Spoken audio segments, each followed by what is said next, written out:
with G2 meeting, Japan, etc. We've got a total shift in the dollar system that's been underway the last 5 to 10 years, and it's getting stronger and stronger, right? This is where the stories we talk about US integrating Argentina into its new what I call like its new global US-led coalition. You've got Japan coming on board this week. So there's a lot of positive imagery or photo ops that have been delivered with President Trump and the new Japanese PM, Taikichi.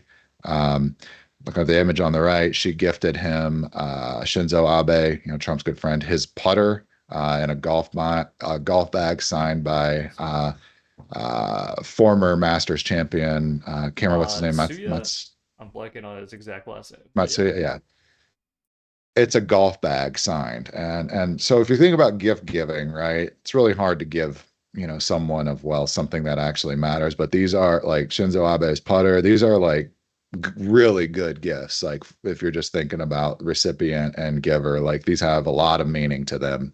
Um, so you've seen, same way we saw the US-Argentina kind of new coalition cemented with the election results last Sunday that we talked about, 3 days prior, predicting what would happen. Those closed. We're not going to talk too much on them here.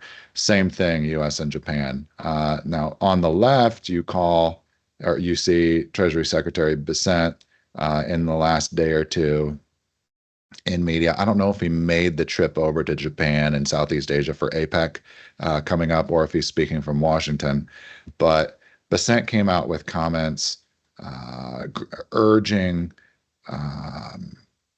the Japanese government to allow the Bank of Japan the policy space to fight inflation. What does that mean? Like this gets into the actual money markets here. We're talking about the new dollar framework. Let's call it that. But basically, asking the Japanese politicians, right, these new friends, right, who it's everybody's warm and fuzzy here in the honeymoon period, to allow short-term interest rates in Japan to rise to suppress inflation. We've got 41 months in a row now. I know we talk about Japan being in a deflationary trap. If you look at the Japanese CPI, it's been, at this 3 to 4% level above target for over 3 years now. They're still pegged to the old school BOJ policies, massive QE, suppressed interest rates, et cetera. Bessent is saying, hey, let that go. Fight inflation. Let your bond market go. Let the yen strengthen. But then what does that also do for the U.S.-Japan trade balance, right? You've got the U.S. running large trade deficits with Japan. That's been a structural feature since essentially World War II. What Bessent is asking for is to let the bond market normalize, allow the Japanese economy to, or the yen financial system to fight its inflation, but that'll actually work its way through the trade balance as well, making Japanese imports of U.S. exports more competitive, and it'll help out the U.S.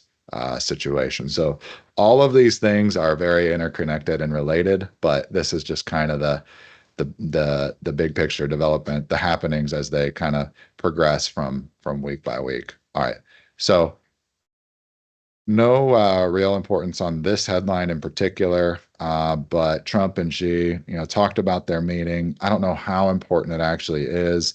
I think what, if anything, it's just symbolic of a detente. I think it's yeah. Maybe there's things behind closed doors agreed to, but the U.S.-China kind of relationship. This is not the final form.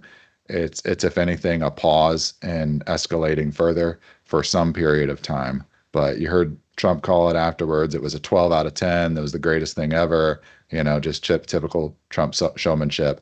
She called it warm, which is kind of as good as you're going to get on that front.